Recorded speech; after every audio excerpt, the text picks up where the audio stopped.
Bismillahirrahmanirrahim. Assalamualaikum warahmatullahi wabarakatuh. Alhamdulillah, nahmaduhu wa nasta'inuhu wa nastaghfiruh wa na'udzu billahi min shururi anfusina wa min sayyiati a'malina may yahdihillahu fala mudilla lahu wa may yudlil fala hadiya lahu. Asyhadu an la ilaha illallah wahdahu la syarika lahu wa asyhadu anna Muhammadan abduhu wa rasuluh. Allahumma shalli wa sallim wa barik ala sayyidina Muhammadin wa ala alihi wa sahbihi ajma'in. Alhamdulillah, bapak-bapak, ibu-ibu yang berhormat, di Masjid At-Taqwa ya, Masya Allah. Alhamdulillah, senang sekali. Terima kasih atas undangannya. Barakallahu fikum. Sebentar lagi kita akan menikmati sebuah nikmat yang luar biasa buat orang-orang yang beriman, yaitu bulan Ramadan, di mana kita diperintahkan berpuasa seperti Allah SWT sudah memerintahkan orang-orang sebelum kita juga berpuasa. Ya, saya istilahnya apa nih? Saya kembali ke fitrah. Ya, saya kembali ke fitrah dari agama Kristen. Ya, ada seorang saksi di ruangan ini. Ya. Ada saksi kekafiran saya nih. Pak Agus di masa lalu. Ya Pak ya. Alhamdulillah beliau menyaksikan saya waktu itu masih kafir, dan 2014 saya mengucapkan 2 kalimat syahadat 25 Juli 2014 ya. Setelah melalui beberapa tahun riset otodidak. Kenapa saya riset? Karena waktu itu saya menonton seorang dai dari kalangan Islam yang menuduh kitab suci saya janggal gitu ya, kitab suci saya tidak otentik gitu. Sekarang kitab-kitab yang dituduh janggal itu sekarang saya bawa kemana-mana, isinya ya, saya bawa kemana-mana, saya pakai buat berdakwah. Cerita singkatnya, ketika kira-kira 2012 saya menonton videonya almarhum Syekh Hamid Didat. Ada yang tahu ya? Syekh Hamid Didat? Tahu ya? Oh, kalau di pesantren tahu nih. Masya Allah. Gurunya Dr. Zakir Naik. Ya. Beliau berasal dari India. Beliau waktu remaja menyusul orang tuanya ke Afrika Selatan, kemudian bekerja di Afrika Selatan, dan beliau mengalami pengalaman yang kurang mengenakan dengan misionaris-misionaris di sana. Beliau sering dibully oleh misionaris-misionaris, sampai akhirnya beliau menemukan sebuah buku berjudul Izharul Haq yang ditulis oleh seorang ulama dari India, di mana buku tersebut akhirnya membentuk Ahmed Didat muda menjadi dai dan akhirnya menjadi pendebat kelas internasional ya. Bahkan seorang paus juga ditantang berdebat oleh beliau, tapi karena dari kalangan Katolik memang tidak diperbolehkan berdebat. Saya menonton video debat beliau dengan banyak pendeta, juga ceramah-ceramah beliau. Waktu saya nonton, saya masih Kristen. Jadi waktu saya nonton, hati saya panas. Hati saya panas tapi saya nonton nih. Jadi ketika saya nonton, saya sambil buka kitab saya. Dia sebut surat apa, pasal berapa, ayat berapa, saya langsung bisa buka, cepet saya. Kenapa saya bukanya cepet? Karena saya akrab dengan kitab saya. Cuman dibilang saya akrab, tapi ternyata saya tidak begitu tahu isinya. Saya cuma tahu bacaan-bacaan yang sudah dipilih-pilih oleh pendeta saya, tetapi saya tidak tahu ada masalah apa di dalamnya. Jadi singkat cerita, almarhum Syekh Hamid Didat mengatakan bahwa di dalam kitabnya orang Kristen itu ada berbagai masalah, misalnya plagiarisme, copy paste, misalnya ayat-ayat kontradiksi, misalnya ayat-ayat yang tidak asli atau tidak otentik. Nah, saya bawa buktinya di sini sekarang.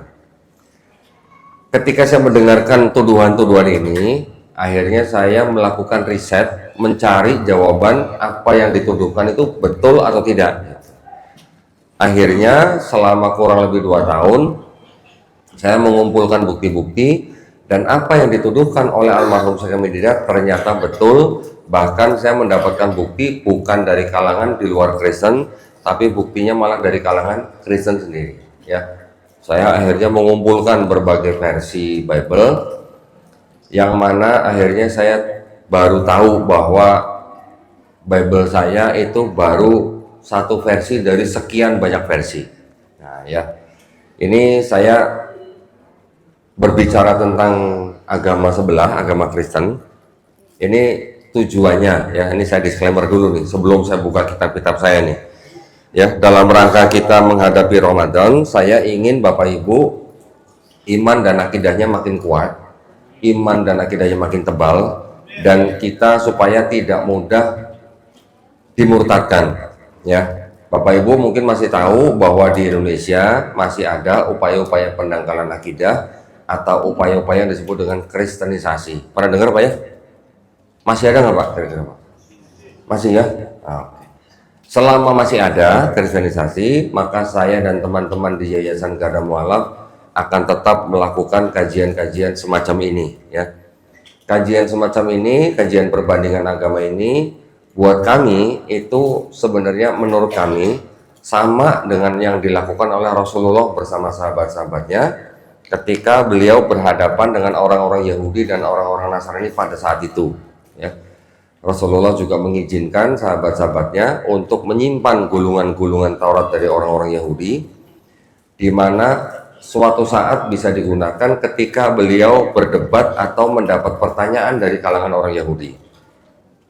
Banyak orang Yahudi yang setelah dibukakan kitabnya sendiri, mereka menangis, mereka masuk Islam.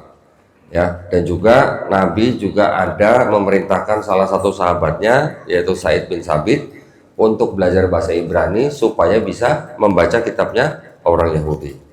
Tapi Nabi berpesan kepada sahabat-sahabatnya, jangan menerima semua yang ada di gulungan tersebut, gulungan Taurat, tetapi juga jangan menolak semuanya. Ya, jadi bisa jadi di dalam kitab-kitab mereka memang masih ada sisa-sisa kebenaran. Jadi Nabi Muhammad SAW juga berkata, kalau Nabi Musa alaihissalam masih hidup pada zaman Nabi Muhammad SAW, pasti Nabi Musa akan menjadi umatnya Nabi Muhammad SAW. Itu ya poinnya. Jadi buat kami belajar ilmu ini bukan fardu ain, bukan kewajiban seluruh muslim. Ya, kalau sudah ada yang mempelajari cukup. Tetapi saya dan teman-teman ingin memberitahukan kepada Bapak Ibu bahwa ilmu ini ternyata cukup penting ketika kita berdiskusi dan berdebat dengan kalangan mereka, kalangan Kristen, ya, terutama kalangan Kristen. Kalau kalangan Yahudi sebenarnya mereka tidak melakukan misi pensiaran agama untuk orang di luar Yahudi. Tapi kalau Kristen memang melakukan misi pensiaran agama kepada orang yang di luar Kristen, mau itu Yahudi, agama apapun, untuk diajak masuk agama Kristen. Kalau agama Islam itu agama misi bukan, Pak, Bu? Agama Islam misi bukan? Artinya mengajak orang lain masuk Islam nggak Pak? Tidak. Kalau ada hadis, sampaikanlah walaupun hanya satu ayat, itu berarti kita apa? Mengajak. Berarti misi bukan? Misi juga ya. Agama Islam juga agama misi, kita juga mengajak orang di luar Islam masuk Islam, tetapi ada bedanya dengan kalangan Kristen. Bedanya di mana? Nah, ini mulai saya bukain aja ya. Coba, ini apa? Kuncinya, Sam? Terkunci. Oke, makasih. Nah, ini sebelumnya saya mohon izin nih sama DKM nih ya. Saya mau menunjukkan kitab-kitab, bukan kitab-kitab Islam nih, nggak apa-apa ya. Tapi ini untuk pembelajaran ya. Tujuannya saya tunjukkan ke bapak-bapak ibu di sini supaya kalau bapak ibu nanti ngelihat di luar atau dikasih atau dipinjemin nggak kaget lagi gitu maksudnya ya. Dan tahu apa isinya. Kitabnya orang Kristen itu ada tulisan di sini depannya Alkitab ya. Saya dan teman-teman di yayasan yang sudah mempelajari ilmu ini, saya menghimbau Bapak Ibu jangan sebut kitabnya orang Kristen dengan sebutan Alkitab. Kenapa? Karena Quran kita nama lainnya juga Alkitab, zalikal kitabul la raiba fihi, ya. Kalau ada orang Kristen membuat kitab tulisannya seperti ini, ya, ada tulisannya Injil, kitab suci Injil. Saya dan teman-teman di yayasan yang sudah belajar ini menyarankan, menghimbau Bapak Ibu jangan sebut kitab mereka dengan sebutan Injil. Kenapa? Karena kita tahu bahwa di dalam Quran sering disebutkan Injil, ya, betul kan? Ada berapa Injil di Quran, Pak? Bu? Ada berapa Injil? Banyak. Hah? Banyak. Apa aja, Pak? Pengen tahu saya. Ada berapa, Pak? Banyaknya? Pokoknya banyak ya, Pak. Banyak aja. Bisa sebutin nggak, Pak? Salah satunya apa? Barnabas. Di Quran, Pak. Kok Barnabas? Tanya saya soalnya, Pak, Barnabas. Di Quran ada berapa Injil, Pak? Di Quran cuman satu, ya, yang diterima oleh Nabi Isa alaihissalam. Kalau di sini ada Injil Matius, ada Injil Markus, ada Injil Lukas, ada Injil Yohanes. Jadi yang ada di dalam kitab ini bukan Injil yang diterima oleh Nabi Isa alaihissalam yang dimaksud Quran, itu maksud saya, ya. Jadi kita orang Islam jangan sebut kitab mereka dengan sebutan Injil, karena ini bukan Injil yang diterima oleh Nabi Isa alaihissalam. Kayak Pak buku ya, Pak ya. Sebut saja Gospel, Pak, kalau ini, Pak. Gospel. Nah, kalau yang ini sebut saja Bible, Pak. Ya, Gospel, Bible itu bahasa Inggris, Pak, modern dikit lah gitu. Kalau kita sebut Alkitab, nanti kita rancu nih. Yang Alkitab yang mana? Yang Quran atau yang ini gitu. Nah, yang ini, yang Injil, kalau kita sebut Injil, nanti ini Injil yang diterima Yesus atau bukan gitu. Injil yang diterima Nabi Isa atau bukan gitu. Karena yang sudah kita pelajari, ini bukan Injil yang diterima oleh Nabi Isa alaihissalam. Bagaimana saya membuktikan? Yang disebut dengan kitab Taurat Injil di dalam Quran, itu definisinya adalah wahyu-wahyu yang diterima Nabi dan Rasulnya untuk Bani Israel pada zaman itu. Setuju nggak, Pak? Setuju? Kata kitab sendiri di dalam Quran, kata kitab itu artinya tidak harus berbentuk buku, tidak harus berbentuk buku, ya. Nabi Isa alaihissalam ketika masih digendong ibunya berkata, "Qala ini Abdullah ataniyal kitaba wajalani nabiyya," di Quran surat Maryam ayat ke-30. Apakah Nabi Isa yang masih bayi mengatakan dia diberi kitab Injil? Apakah dia menerima buku yang jatuh dari langit? Tidak. Berarti apa? Wahyu, ya. Wahyu-wahyu yang diterima oleh Nabi dan Rasulnya untuk Bani Israel pada zaman itu. Itu adalah definisi untuk kitab Taurat, Zabur, dan Injil. Nah, pertanyaannya sekarang, wahyu bentuknya seperti apa? Wahyu itu bisa dibukukan, disebut kitab, tapi juga artinya bisa apa? Pesan pengetahuan yang diterima oleh Nabi di dalam kolbunya, yang berisi tentang hukum, ketetapan, perintah, aturan dari Allah SWT kepada kaum tertentu. Betul nggak, Pak? Betul, ya? Jadi kalau begitu, wahyu yang diterima oleh Nabi Musa alaihissalam, wahyu yang diterima oleh Nabi Isa alaihissalam, itu bukan yang ini dan yang ini, gitu ya. Kalau yang di ini, bedanya sama ini apa? Yang ini isinya kitab-kitab atau surat-surat yang disebut dengan perjanjian baru. Perjanjian baru ini adalah dianggap sebagai kitabnya dari orisinil dari Kristen, ditulis dari pertengahan abad pertama sampai abad kedua. Kalau yang ini kitabnya Kristen juga, yang ini juga ada di dalam sini, tapi yang di sini sudah ditambahin dengan perjanjian lama. Perjanjian lama itu adalah kitabnya orang Yahudi yang berasal dari kitab ini. Wah, ini saya harus buka-buka semua ini. Ini benar ya, waktunya bebas ya. Kalau bebas saya buka semua nih, supaya Bapak Ibu tahu nih. Kalau yang di sini ada kitab disebut Perjanjian Lama, itu asalnya dari kitabnya orang Yahudi yang ini. Ini kitabnya orang Yahudi, namanya Tanakh. Ya. Tanakh tulisannya begini, T-A-N-A-C-H. Ya. Tanakh ini singkatan dari Torah, Nevi'im, Ketuvim. Torah itu yang disebut dengan, kita kenal dengan sebutan Taurat. Torah itu yang disebut dengan 5 kitab Musa, ya. Kejadian, Keluaran, Imamat, Bilangan, Ulangan. Nggak usah dihafalin, Pak. Nanti yang Nevi'im itu adalah kitab nabi-nabi. Nevi, orang bahasa Arab sebutnya nabi, Nevi. Kitab nabi-nabi itu yang kitab-kitab berisi nabi-nabi, kisah nabi-nabi, contohnya Nabi Yeremia, Nabi Yeskiel, Nabi Yesaya, Nabi Daniel, Habakuk, Hagai, Ayub, Yunus, dan sebagainya. Selanjutnya, yang disebut dengan Ketuvim itu adalah tulisan-tulisan orang bijak atau tulisan-tulisan Nabi itu sendiri, ya. Kitab-kitabnya bisa disebut antara lain ada Kidung Agung, Amsal, Pengkhotbah, Ratapan, dan sebagainya. 3 kelompok itu disebut Tanakh. Tanakh orangnya Yahudi ini disusun kira-kira tahun 450 sebelum Masehi. Sebelum Masehi, ya, berarti sebelum ada Nabi Isa alaihissalam. Tapi di abad ketiga, kitab yang itu tadi diterjemahkan ke dalam bahasa Yunani, disebut sebagai kitab Septuaginta. Ini kitabnya, ya. Septuaginta ini terjemahan dari kitabnya Yahudi yang ini. Bahasa Ibrani diterjemahkan ke bahasa Yunani di tahun kira-kira 270 sebelum Masehi.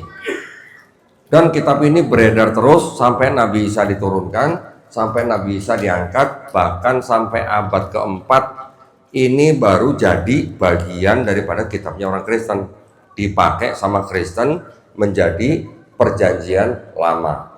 Tapi sebelum masuk ke dalam kitabnya Kristen, terjemahan Yunani ini sempat diubah-ubah, sempat diresensi namanya.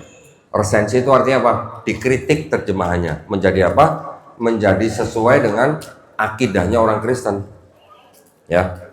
Baru di akhir abad 4 kitab yang Yunani ini dijadikan satu dengan kitabnya orang Kristen, menjadi kitabnya orang Kristen. Jadi kitabnya orang Yahudi diadopsi masuk ke sini, tapi terjemahannya sudah diubah sesuaikan. Nah, setelah dirubah terjemahannya, kitab ini akhirnya seolah-olah berbicara tentang kedatangan Yesus di dalam perjanjian barunya orang Kristen. Seolah-olah meramalkan Yesus di perjanjian baru. Ya, tapi kalau menurut orang Yahudi, kalau ditanya, benar nggak di dalam kitab kamu ada ramalan untuk Yesus? Mereka akan bilang no, nihil gitu, tidak ada. Ya, jadi kalau orang Yahudi dikasih ini sekarang, suruh baca ini, yang terjemahan ini, mau nggak? Nggak mau. Sama orang Yahudi ini akan dibuang ke tempat sampahnya, karena terjemahannya sudah diubah-ubah. Nah, ketika sudah menjadi kitabnya orang Kristen, dianggap menjadi kesatuan dengan kitabnya orang Kristen, ini dianggap menjadi sebuah satu konteksnya adalah ceritanya bercerita tentang bahwa Tuhan sudah menciptakan langit dan bumi, Tuhan sudah menciptakan manusia, Tuhan sudah menciptakan segala macam yang ada di bumi, kemudian manusianya berdosa. Ceritanya sampai di sini hampir mirip dengan Islam, ya. Kita juga mengenal Nabi Adam alaihissalam dan istrinya. Di sini juga ada Adam dan Hawa istrinya. Ceritanya kurang lebih sama. Juga mereka makan buah yang disebut buah terlarang. Kemudian mereka dihukum, dikeluarkan dari Eden gitu kan. Ada yang tahu nggak bedanya di Kristen dan di Quran antara Nabi Adam alaihissalam dan istrinya di dalam Bible-nya orang Kristen dan Quran? Bedanya adalah kalau di Yahudi atau Kristen, Adam diciptakannya di bumi. Kalau di Quran, Adam diciptakan di sorga, ya. Setelah memakan buah, baru diturunkan ke bumi. Bedanya di situ. Setelah manusia itu berdosa, kemudian beranak pinak, kemudian terjadi peristiwa besar yaitu banjir bah, Nabi Nuh, ya. Di sini juga diceritakan, di Quran juga diceritakan. Ada yang tahu nggak bedanya banjir bah di dalam Bible dan banjir bah Nabi Nuh di dalam Quran? Bedanya kalau yang di Bible itu diceritakan seluruh bumi terendam air. Satu bumi ini semuanya terendam air, semuanya. Kalau di Quran seluruh bumi atau regional? Regional ya, tidak seluruh bumi. Karena kalau seluruh bumi itu nanti akan menyalahi ilmu pengetahuan. Ya, dari mana airnya bisa menutupi seluruh bumi, ketika surut kemana lari airnya? Gitu ya. Kalau tidak datang dari luar angkasa tidak mungkin gitu. Kalaupun dari bumi semua airnya bisa menutupi seluruh bumi, berarti di dalam bumi, di dalam laut airnya kosong gitu. Itu yang saya bilang menyalahi ilmu pengetahuan. Kemudian dari Nabi Nuh turunlah lagi ke Nabi Abraham, dari Abraham turun ke Ismail, Ishak. Ceritanya di Quran juga ada, di sini juga ada Ismail, juga ada Ishak. Bedanya dengan Quran, kalau di Quran tidak disebutkan siapa anak Nabi Ibrahim alaihissalam yang akan disembelih, betul ya? Tapi kalau di sini ditulis jelas-jelas yaitu Ishak, ditulis jelas tulisan namanya. Bedanya kalau di Quran, nama anak yang mau disembelih itu tidak ditulis namanya, tetapi kejadian itu terjadi sebelum ada kabar berita kelahiran Nabi Ishak alaihissalam. Kalau terjadinya sebelum kabar kelahiran Nabi Ishak alaihissalam, berarti yang mau disembelih siapa? Mudah sekali ya, walaupun tidak ditulis namanya, tapi karena ada ayat setelah kejadian itu, ada kelahiran Nabi Ishak, maka dengan mudah kita bisa menebak bahwa yang akan disembelih Nabi Ibrahim alaihissalam adalah anak yang bernama Nabi Ismail alaihissalam. Tapi kalau di sini ditulis jelas anak yang mau disembelih itu adalah Ishak. Tapi dari kronologi yang ada di tulisan ini, kronologinya dari mulai ibunya Nabi Ismail alaihissalam yaitu Hagar diusir, kedua orang ini Hagar dan anaknya yaitu Nabi Ismail itu pernah tinggal di padang gurun Berseba. Ya, ditulis. Setelah besar baru mereka tinggal di Paran, pegunungan Paran. Tetapi secara paralel ada cerita bahwa Abraham membuat perjanjian dengan seorang raja namanya Abimelek di kota di daerah Berseba juga. Ya, ingat tadi yang tinggal di Berseba Hagar dan Ismail. Abraham membuat perjanjian dengan Abimelek di Berseba. Ketika itu Abraham menerima perintah untuk menyembelih anaknya juga ketika Abraham sedang di Berseba. Ketika anak itu dibawa ke Gunung Moria, tidak jadi disembelih, Abraham dan anaknya kembalinya ke Berseba. Ditulis anaknya Ishak. Padahal yang pernah tinggal di Berseba Hagar dan Ismail. Sedangkan setelah itu ada kabar berita istrinya Abraham yaitu Sarah meninggalnya di Hebron, Kiryat Arba. Diceritakan Abraham mendatanginya dan meratapinya. Kalau Abraham mendatangi dan meratapi, berarti Abraham tinggal sama Sarah enggak? Hah? Mendatangi. Berarti tidak tinggal sama Sarah kan? Berarti kalau begitu, ketika Abraham tinggal di Berseba dan Hagar pernah tinggal di Berseba dan Abraham ketika pulang ke Berseba, kalau dia bawa Ishak, artinya apakah dia pulang ke rumah yang salah atau dia pulang bawa anak yang salah? Karena yang pernah tinggal di Berseba adalah Ismail dan Hagar, sedangkan ibunya Ishak meninggalnya di Hebron. Itu kejanggalan di sini ya. Kalau di Quran tidak ada kebingungan gitu untuk menentukan anak yang mau disembelih itu Nabi Ismail alaihissalam atau Nabi Ishak alaihissalam, karena kejadian itu terjadi sebelum ada kabar berita kelahiran Nabi Ishak alaihissalam ya. Dan Nabi Ismail alaihissalam dan Nabi Ishak alaihissalam tidak pernah tertukar gelarnya di dalam Quran. Kalau Nabi Ismail alaihissalam mendapat gelar disebut apa? Orang yang sabar. Kalau Nabi Ishak alaihissalam mendapat gelar orang yang soleh. Ya, kalau kita baca di ayat-ayatnya, Nabi Ibrahim alaihissalam berdoa meminta anak yang soleh, diberikan anak yang sabar. Ya, kemudian dengan insiden itu baru diberitakan akan ada lahir anak yang bernama Ishak yang soleh. Ini bedanya ya. Setelah itu diceritakan lagi dari Abraham punya anak dari Ismail dan Ishak. Ishak punya anak Yakub. Dari Yakub itulah timbul bangsa Israel. Diceritakan di sini. Dari bangsa Israel diutuslah nanti nabi-nabi sampai akhirnya ada Nabi Musa dan Nabi Harun. Bedanya apa dengan Quran, Nabi Musa dan Nabi Harun? Di sini yang membuat patung sapi untuk disembah Bani Israel ketika Bani Israel keluar dari Mesir, yang bikin patung sapi bukan Samiri seperti kita baca di Quran. Tetapi siapa? Nabi Harun di sini yang buat patung sapi. Nabi bikin patung sapi untuk disembah. Gimana konsepnya kira? Kira-kira gimana konsepnya? Nabi, katanya Nabi nih, tapi bikin patung sapi untuk disembah. Kira-kira make sense nggak gitu ya? Sebelumnya lagi ada Nabi namanya Nabi Lut ya, atau ya kita sebut Nabi Lut alaihissalam. Di kitab ini menghamili 2 anak perempuannya sendiri ketika kota Sodom dan Gomora dihancurkan. Nabi ini ya. Yang sebelumnya lagi ada Nabi Nuh, diceritakan mabuk anggur telanjang. Ya. Terus turun dengan kisah-kisah bangsa Israel yang dikeluarkan dari Mesir masuk ke tanah Palestina, kemudian mereka dipimpin oleh hakim-hakim, kemudian mereka baru diganti dengan dipimpin raja. Yang pertama yaitu Raja Saul, kemudian dari Raja Saul digantikan dengan Raja Daud yang kita kenal dengan sebutan Nabi Daud alaihissalam. Nabi Daud alaihissalam di sini diceritakan pernah berzina dengan istri tentaranya sendiri. Kita sebut Nabi. Ya. Di sini juga disebut Nabi Daud, tapi melakukan maksiat. Gimana konsepnya? Ya, nanti dari Nabi Daud digantikan oleh Nabi Salomo, yang kita kenal dengan sebutan Nabi Sulaiman alaihissalam. Di sini diceritakan Salomo nih, matinya dalam keadaan syirik. Matinya dalam keadaan syirik, tidak menyembah Tuhan yang Maha Esa. Gimana ceritanya?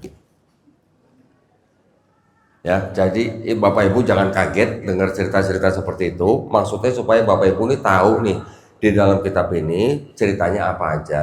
Jadi kalau Bapak Ibu ada yang mendekati untuk ikut agama Kristen, Bapak Ibu udah tahu di dalam kitab ini ceritanya begitu, gitu maksudnya. Ya, saya tidak mengada-ngada, semua ayatnya ada. Bahkan saya berani perdebatkan dengan para pendeta. Oke, lanjut lagi sampai dari Salomo. Bangsa Israel terpecah 2 ketika Salomo wafat. Israel Utara dan Israel Selatan. Israel Utara dihuni oleh 10 suku bangsa Israel. Israel Selatan dihuni oleh 2 suku bangsa Israel. Yang di bawah suku Yehuda dan suku Benyamin. 10 yang lain ada di utara.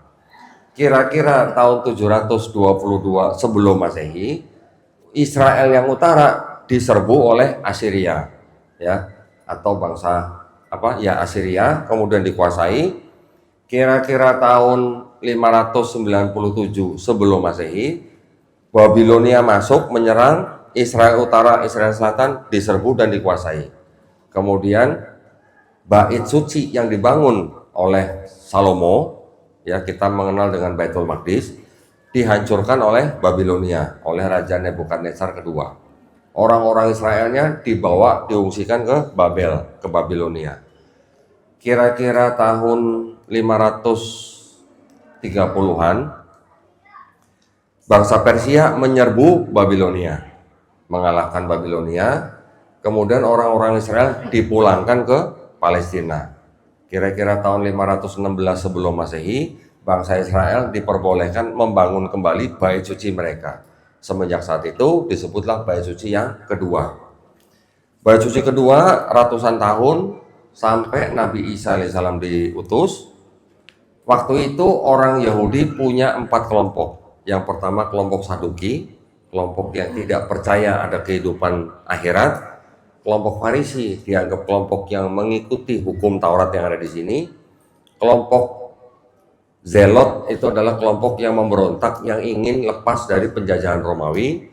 Kelompok satu lagi adalah kelompok Eseni, yang kelompok sangat-sangat religius gitu ya, menyendiri dari keramaian, dan mereka yang dianggap menulis kitab-kitab Dead Sea Scroll. Nah, 4 kelompok ini yang menjadi pencetus atau benih-benih Kristen itu adalah tiga, yang Farisi, yang Zelot, dan yang Eseni. Yang Farisi ini diwakili oleh seorang yang bernama Paulus. Pernah dengar Pak Paulus Pak? Tahu Pak Paulus ya? Bukan debt collector ya Pak ya, bukan ya. Ini orang yang hidup sejaman dengan Yesus, tapi tidak pernah ketemu muka dengan Yesus. Jadi tidak pernah ngopi bareng Yesus gitu Pak. Ya. Paulus ini yang apa ya? Yang mengajarkan Kristen. Paulus ini yang pertama kali disebut Kristen, bukan Yesus gitu. Di dalam kitabnya Kristen ada cerita 4 kitab yang menceritakan tentang Yesus dari mulai lahir sampai umur 12, loncat ke umur 30, sampai umur kira-kira 33 disalib, kemudian mati, bangkit dari ketiga, diangkat. Ceritanya di sini begitu, ya. Tapi Paulus tidak pernah ketemu Yesus. Ketika Yesus sudah diangkat, orang yang bernama Paulus itu kerjanya sebenarnya mencari pengikut Paulus untuk ditangkap, untuk dipersekusi, dipenjara, dibunuh, dan sebagainya. Suatu ketika Paulus sedang mengejar pengikut Yesus ke kota Damsyik, di tengah perjalanan Paulus mengaku dan teman-temannya mengaku melihat cahaya, mendengar suara. Suaranya apa? Saul, Saul, mengapa engkau menganiaya aku? Saul itu adalah nama Paulus sebelum diubah menjadi Paulus. Ya. Paulus mengaku itu suaranya suara Yesus. Jadi Paulus mengaku dia mendapat penglihatan dan mendapat wahyu dari Yesus. Setelah itu Paulus ketemu dengan murid-murid Yesus, nggak cocok, ribut, akhirnya memisahkan diri, pindah ke kota Antioquia bersama salah seorang bernama Barnabas. Tinggal di Antioquia selama 1 tahun, baru mereka dan pengikutnya disebut Kristen. Kalau begitu, berarti Kristen ciptaan siapa? Paulus, bukan ciptaan Yesus yang di sini. Yesus yang di sini diceritakan, walaupun diceritakan dibunuh dan disalib, tetapi Yesus yang ada di dalam kitabnya Kristen ini diceritakan kecilnya disunat. Setelah besar dia puasa, ya. Sama seperti kita nanti mau puasa nih. Tapi Yesus di sini puasanya 40 hari nih. Kita puasanya berapa? 30. Tambah Syawal berapa hari, Bu? Syawal berapa hari, Bu, puasanya? 6. Ya udah deket lah ya, 36 sama 40 deket lah. Tapi artinya Yesus di sini juga berpuasa kurang lebih sama dengan kita yang berpuasa dalam kurang lebih sebulan. Yesus juga di sini diceritakan mengikuti hukum Taurat. Kalau mengikuti hukum Taurat, berarti dia tidak makan babi. Karena apa? Karena hukum Taurat, babi haram. Gitu. Ya. Di sini juga diceritakan Yesus sholatnya sujud, meletakkan mukanya di lantai atau di tanah. Ketika Yesus diceritakan disalib, ya, kita tidak mengimani Yesus salib ya, tapi diceritakan di sini jenazahnya Yesus diturunkan di kafani. Diceritakan juga ketika Yesus kecil, umur 2 bulan, orang tuanya mempersembahkan sepasang hewan. Diceritakan juga Yesus dibaptis. Nah, kira-kira umat beragama apa yang lakinya disunat, puasa, nggak makan babi, sholatnya sujud, kalau mati dikafani, orang tua kita dulu mempersembahkan sepasang hewan, namanya apa, Bu? Akikah. Sama dibaptis. Agama apa, Bu, kira-kira? Emang Islam dibaptis, Pak? Hah? Ibu dibaptis nggak, Bu? Enggak? Mosok? Emang Ibu nggak pernah mandi junub? Mandi junubnya orang Islam itu maknanya sama dengan baptisnya Yesus di sini, Bu. Ya, orang Yahudi kalau junub mandinya dengan menceburkan diri ke kolam, seluruh tubuh kena air. Tapi kalau di Arab kan mungkin susah air kan, jadi disempurnakan dengan yang penting membasahi seluruh tubuh dengan air. Tapi maknanya sama. Mandi junubnya orang Islam dengan mikvahnya orang Yahudi itu sama maknanya. Tapi dengan baptisnya orang Kristen beda. Kalau Kristen dibaptis itu bukan untuk penyucian diri, tapi untuk pernyataan iman, seperti orang Islam bersahadat. Ya. Jadi kalau begitu, kalau Yesus diceritakan di situ begitu melakukan hal-hal yang kita lakukan, berarti kira-kira Yesus di sini Muslim atau bukan kira-kira? Loh, yang melakukan sekarang kita ya semuanya, betul nggak? Kalau begitu berarti kan kita yang melakukan sunnah Yesus dalam Bible. Sunnah Yesus. Ya, walaupun kita tidak percaya atau kita tidak beriman bahwa Nabi Isa alaihissalam dibunuh dan disalib, tetapi yang dilakukan itu yang kita lakukan sekarang. Gitu. Ya, itu yang mungkin tidak diketahui sama orang-orang Kristen. Yang mereka tiap minggu bawa ke gereja bawa ini, belum tentu mereka tahu. Gitu. Ya, jadi ketika ada orang Kristen datang ke tempat saya misalnya konsultasi gitu, pertama kali saya tanya apa? Kamu sekarang merasanya itu pengikut Yesus atau pengikut Paulus? Mereka dengan spontan akan bilang saya pengikut Yesus. Pasti ngomong begitu. Tapi ketika saya bukain ayat-ayatnya, ini ya, lihat ya, Yesus sholat, sunat, puasa, nggak makan babi, dikafani, orang tuanya akikah, dibaptis. Kamu melakukan itu nggak? Enggak. Nah terus ngikutin siapa kalau gitu? Ngikutin Paulus. Karena apa? Karena Paulus yang di sini itu menceritakannya dia setelah dia mengaku melihat cahaya mendengar suara, dia mengangkat dirinya sendiri sebagai rasul, ya. Tapi rasul di dalam kitab ini beda maksudnya dengan rasul dalam Islam. Rasul dalam Islam itu kan nabi yang menerima risalah. Sedangkan rasul di dalam kitab Kristen ini itu artinya bisa dianggap pengikut Yesus, ya. Jadi ketika Paulus mengangkat dirinya sebagai rasul, dia ajarannya berbeda dengan ajaran Yesus ketika Yesus masih hidup. Contoh, misalnya, Yesus ketika masih hidup diceritakan apa? Jangan kamu menyangka, ini Yesus ngomong ke murid-muridnya nih, jangan kamu menyangka aku datang untuk membatalkan hukum Taurat. Ya, aku datang bukan untuk membatalkan hukum Taurat, tapi untuk menggenapi. Selama langit dan bumi belum lenyap, satu titik hukum Taurat itu tidak akan dihilangkan. Berarti kalau begitu kata Yesus apa? Hukum Taurat itu akan hilang setelah kiamat, berarti kan? Karena selama langit dan bumi belum lenyap, satu titik hukum Taurat tidak akan dihilangkan. Menurut Yesus, Matius 5 ayat 17-18. Menurut Paulus bagaimana? Yesus yang mati sebagai manusia itu sudah membatalkan hukum Taurat. Jadi, buat orang-orang di luar Yahudi tidak perlu mengikuti hukum Taurat.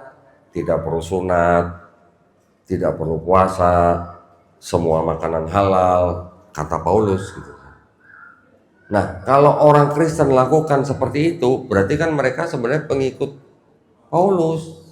Tapi di sini Paulus mengajarkan bahwa Yesus itu sebenarnya adalah Tuhan yang Maha Esa itu menyerupai manusia atau mengambil rupa manusia.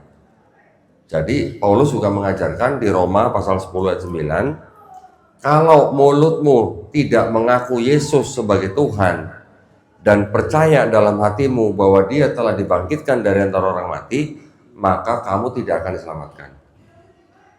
Tapi kalau menurut Yesus di Matius 18 ayat 3, Yesus mengajari murid-muridnya, kalau kamu tidak bertobat, kamu tidak masuk surga.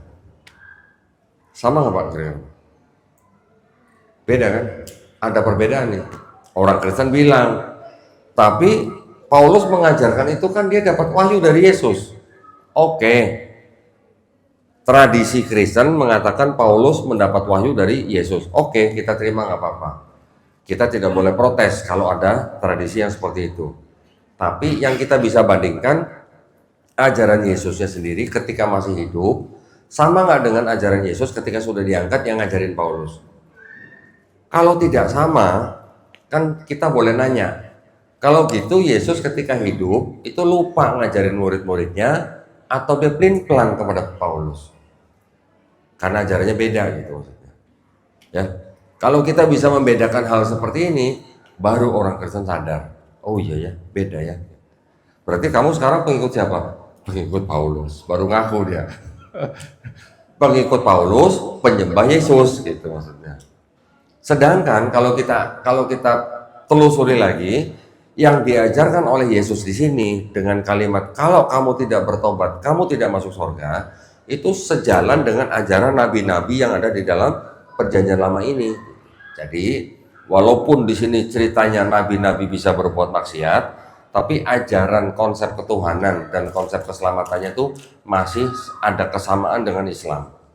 Ya. Konsep ketuhanannya di sini ini masih tauhid, Pak. Tauhid.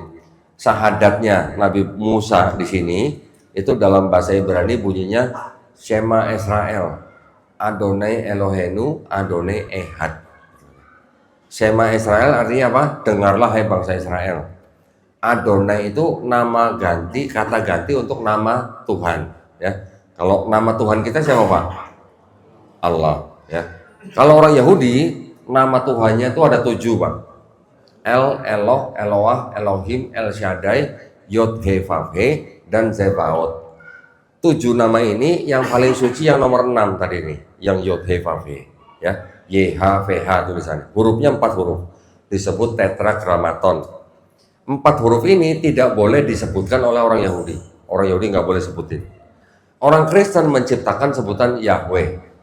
Bapak Ibu, nanti kalau ketemu orang-orang Kristen yang mengaku saksi Yehova. Nah, Yehova itu adalah nama ciptaan Kristen untuk 4 huruf yang tadi.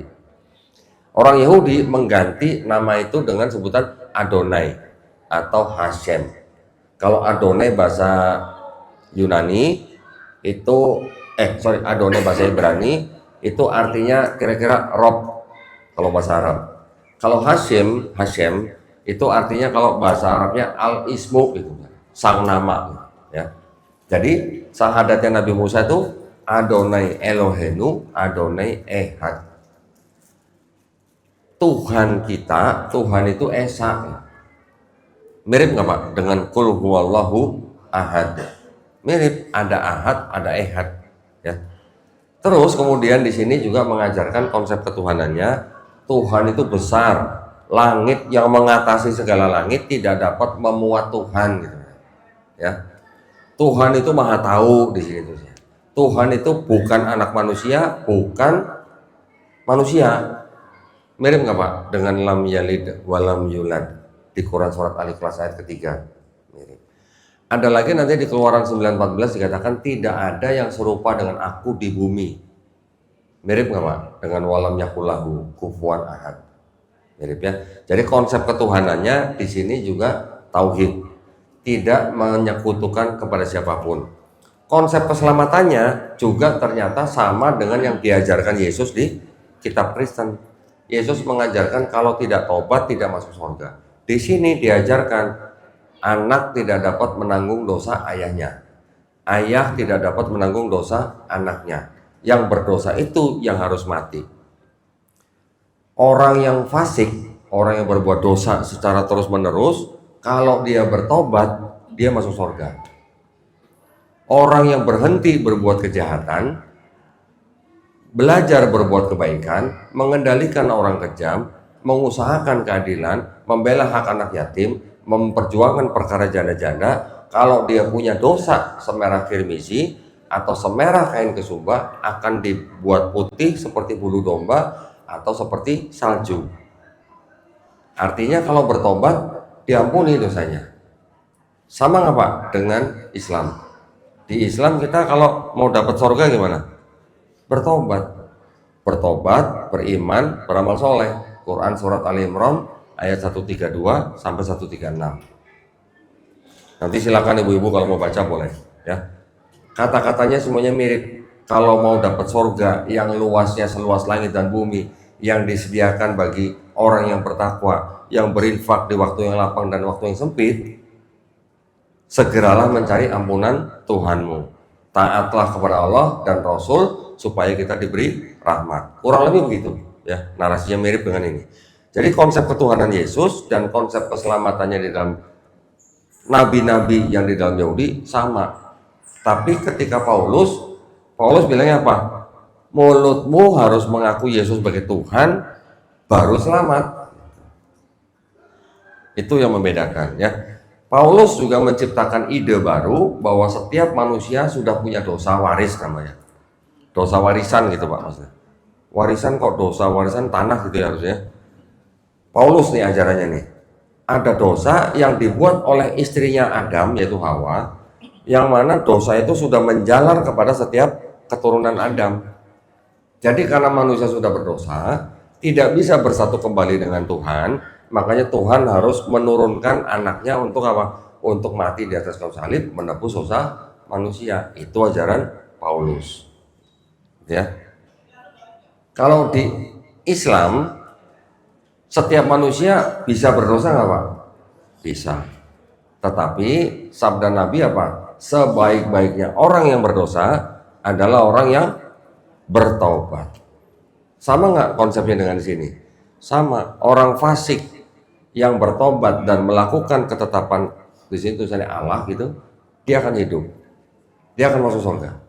Konsep ketuhanan, konsep keselamatan antara Yahudi dan Islam dan Yesus yang di sini sama. Tapi ketika dibandingkan dengan Paulus beda. Ya. Kalau kita tidak belajar kitab mereka, bagaimana kita bisa membeda-bedakan seperti itu? Gitu ya. Kalau kita hanya mempelajari kristologinya secara dari luar gitu, tidak masuk ke dalam, kita tidak akan tahu di sini ada nabi-nabi yang maksiat, di sini ada ayat-ayat yang tidak asli, di sini ada kontradiksi dan sebagainya. Jadi buat kami ya, saya dan teman-teman di yayasan yang sudah mempelajari ini, kami masih berani mengatakan bahwa di dalam kitabnya orang Kristen dan kitabnya orang Yahudi ini masih ada kebenaran. Saya berani mengatakan masih ada kebenaran. Tapi, tapinya ini apa? Bercampur dengan kebatilan. Bagaimana tidak bercampur dengan kebatilan? Kalau di sini ada satu yang tadi cerita nabi-nabi yang maksiat, ada ajaran Paulus yang berbeda dengan ajaran nabi-nabi gitu. Ini kan berarti bercampur kebenaran bercampur dengan kebatilan gitu. Itu maksud saya ya. Jadi ketika sekarang orang-orang Kristen yang sedang mencari kebenaran, dia datang ke tempat saya, ingin tahu sendiri isi kitabnya sendiri, saya bukain, saya suruh mereka baca sendiri. Setelah mereka tahu, banyak dari mereka yang memeluk Islam. Alhamdulillah ya, itu adalah bentuk dakwah dari kami, yang mana kami melakukan dakwah ini dengan dakwah yang sesuai dengan tuntunan Quran. Maksudnya bagaimana? Di Quran kita diperintahkan untuk menyeru manusia dengan hikmah dan pengajaran yang baik, dan juga apa? Berdebatlah dengan mereka dengan cara yang paling baik. Quran surat An-Nahl ayat 125 ya. Jadi kalau kita bisa menghadapi mereka dengan cara yang lembut, cara yang baik, dan juga mengikuti ajaran Quran, tidak menghina sesembahan mereka, insya Allah kalau mereka mau menjemput hidayah, diizinkan Allah, mereka masuk Islam. Kurang lebih dalam waktu setahun belakangan ini, di tempat kami ya, kurang lebih itu ada kira-kira 650 sampai 700 orang yang sudah masuk Islam.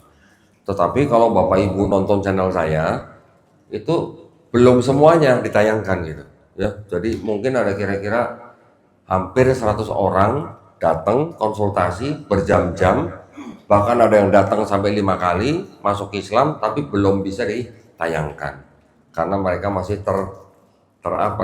terhambat dengan masalah keluarga gitu misalnya. Ada yang takut dengan orang tuanya karena masih dibiayai atau masih diberi nafkah sama orang tuanya. Ada yang takut dengan pasangannya, suami atau istrinya. Ada juga yang takut dengan anaknya, yang mana anaknya sudah remaja gitu. Orang tua yang sudah punya anak remaja, mereka mencari kebenaran, mereka sudah masuk Islam, tapi takut dengan anaknya yang sudah remaja, yang sudah lama di gereja gitu. Nanti anak-anaknya bilang apa sama orang tuanya? Mami, papi, jangan meninggalkan Yesus. Bilangnya begitu. Jangan mengkhianati Yesus. Banyak yang begitu ya. Juga mualaf-mualaf yang kami bina, ada juga yang dipersekusi, ada juga yang tidak. Yang dipersekusi ketika mereka bicara dengan keluarganya main fisik, ada yang sampai sini sobek, diusir, kami tampung. Kami sediakan tempat shelter untuk mereka, penampungan sementara. Kami kasih guru ngaji rutin sampai mereka bisa baca Quran. Kami berikan modal usaha supaya mereka bisa mandiri. Jadi kita tidak cuma ngasih makan, tapi kita kasih modal usaha supaya mereka bisa mandiri. Kalau yang belum bisa beli rumah, ya kontrak kita bantu. Itu yang kita bantu dari yayasan kita, ya, supaya apa? Supaya orang tidak takut masuk Islam. Karena banyak ya, ini mohon maaf ya, dari kalangan Tionghoa itu masih banyak yang ngomong nih, orang tua kita nih. Ini kalau ngomong sama anak-anaknya begini ya, bahasanya begini. Lu mau masuk agama apa aja silakan, asal jangan Islam. Masih banyak yang begitu. Dari kecil dilarang masuk masjid, dari kecil nggak boleh ketemu ustadz. Masih ada, ya. Tapi kenapa kok mereka bisa punya pikiran seperti itu? Itu adalah sisa-sisa dari politik divide et imperanya Belanda. Ya, dulu Belanda ketika masih di sini membuat 3 macam warga negara Eropa, warga negara Asia Timur Jauh. Di dalamnya ada Cina, India, Arab, warga negara Bumi Putra. Yang 2 ini yang sering diadu domba. Ya. Jadi yang tadi warga negara yang di tengah nih, sampai tahun 70-an itu akta lahirnya tuh masih ada kode dari pemerintah. Kalau nggak salah nih Pak ya, kalau nggak salah nih, saya akta lahir saya juga ada kodenya nih, SKBTLD 19 gitu, CO 19 kalau nggak. Itu kode dari pemerintah bahwa saya adalah keturunan Cina.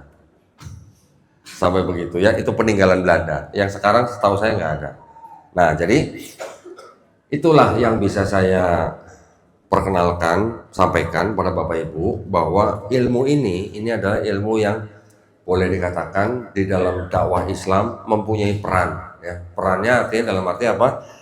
Perannya dalam arti ketika kita berhadapan dengan kalangan yang khusus dalam kalangan Kristen, ya Kristen Katolik, yang mana di dalam kitab mereka kan memang banyak disebutkan kisah-kisah dan nama-nama yang juga kita sering baca di Quran ada gitu ya. Nama-nama nabinya banyak yang sama, kisahnya juga banyak yang serupa, tetapi di dalam Quran itu sebenarnya punya 3 fungsi ya. Yang pertama sebagai musodik. Quran membenarkan bahwa Allah SWT sudah menurunkan kitab Taurat, kitab Zabur, kitab Injil kepada Bani Israel. Kedua, Quran juga sebagai al-muhaimin, batu ujian, ya, mengoreksi apa yang ada salah di sini. Selain itu juga sebagai al-mubayyin, yang menjelaskan apa yang dijelaskan, yang salah di sini dijelaskan di dalam Quran. Contoh, Nabi Isa alaihissalam tidak dibunuh dan tidak disalib. Itu salah satu contoh yang dijelaskan dalam Quran tentang cerita-cerita di sini. Gitu kira-kira, ya. Itu fungsinya Quran. Jadi kalau kita di Quran membaca ada nama-nama nabi yang di sini ada, kalau kita bandingkan itu biasanya pasti ada perbedaan. Seperti contoh tadi Nabi Daud. Kalau Nabi Daud di Quran pernah nggak Pak diceritakan berzina Pak sama Binor Pak? Nauzubillah mujalik ya. Kesalahan Nabi Daud di Quran paling yang saya baca membuat keputusan yang salah terhadap umatnya. Tetapi setelah itu Nabi bertobat, minta ampun, diampuni nggak Pak? Diampuni. Kalau kita baca Nabi Adam alaihissalam berbuat kesalahan dengan makan buah terlarang itu, kemudian minta ampun, diampuni nggak Pak? Diampuni. Ya. Jadi di Quran boleh dikatakan itu yang merehabilitasi nama baik nabi-nabi yang diceritakan di sini. Nabi yang ada, Nabi Nuh di sini ceritakan mabuk anggur telanjang. Ya, Nabi Nuh mabuk anggur telanjang. Nabi Lut menghamili 2 anak perempuannya sendiri. Nabi Harun membuat patung sapi untuk disembah. Di Quran dijelaskan yang membuat patung sapi adalah Samiri, bukan Nabi Harun. Nabi Daud berzina. Salomo, Nabi Sulaiman musyrik. Nabi Ayub ketika diuji menyalahkan Tuhan dengan menyebut apa? Kejam. Ada nggak di Quran seperti itu? Tidak ada. Gitu ya. Jadi Quran buat kita ini benar-benar sebagai satu-satunya pegangan kita sebagai orang beriman. Ya. Kalaupun ada kitab-kitab yang ini yang kita bisa lihat, kita bisa beli, kita bisa pegang, jangan berpikir bahwa ini adalah kitab Taurat dan ini adalah kitab Injil yang dimaksud Quran. Itu maksud saya. Ya, sampai sini mudah-mudahan bisa diterima nih.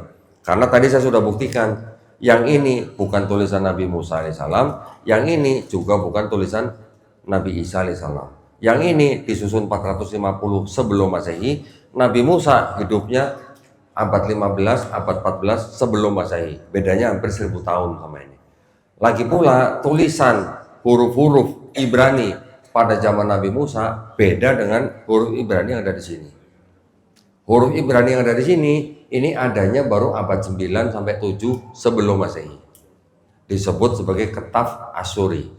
Kalau huruf Ibrani yang pada zaman Nabi Musa itu disebut Ketaf Ifri. Bentuknya beda, hurufnya beda, alfabetnya beda.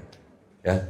Jadi kalau yang menulis ini pasti orang-orang yang hidup setelah Nabi Musa, ratusan tahun setelah Nabi Musa.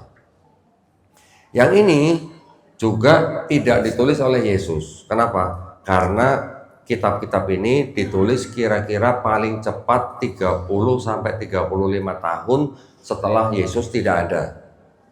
Yang menulis pun 4 surat Matius, Markus, Lukas, Yohanes ini orangnya juga bukan orang yang bernama Matius, Markus, Lukas, Yohanes. Menurut kalangan Kristen sendiri loh. Ya, saya sudah punya sumbernya. 4 kitab ini semuanya anonim. Tidak ada nama penulisnya. Nama-nama Matius, Markus, Lukas, Yohanes itu adalah nama-nama yang diatributkan oleh pemimpin gereja di abad kedua.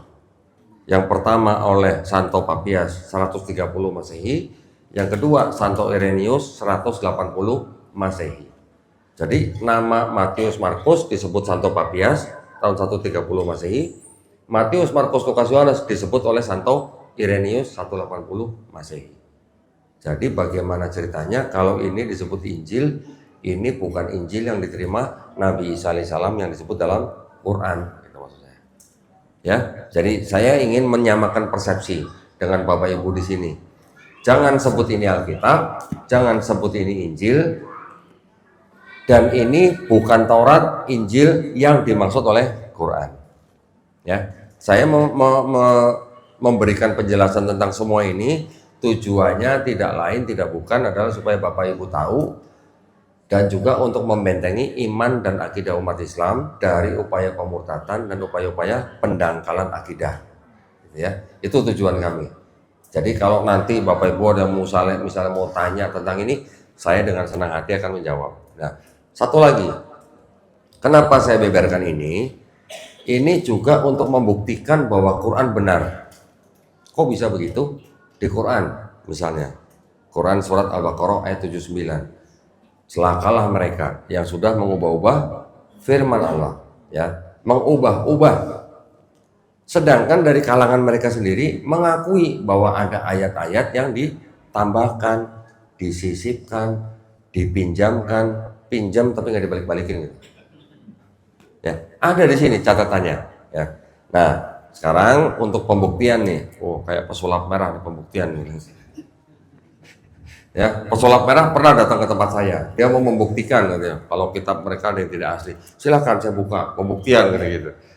Ada yang bisa bantu bacain ini? Di sini? Tenang Pak, baca ini nggak pakai Bismillah Pak. Nggak ada yang berani baca?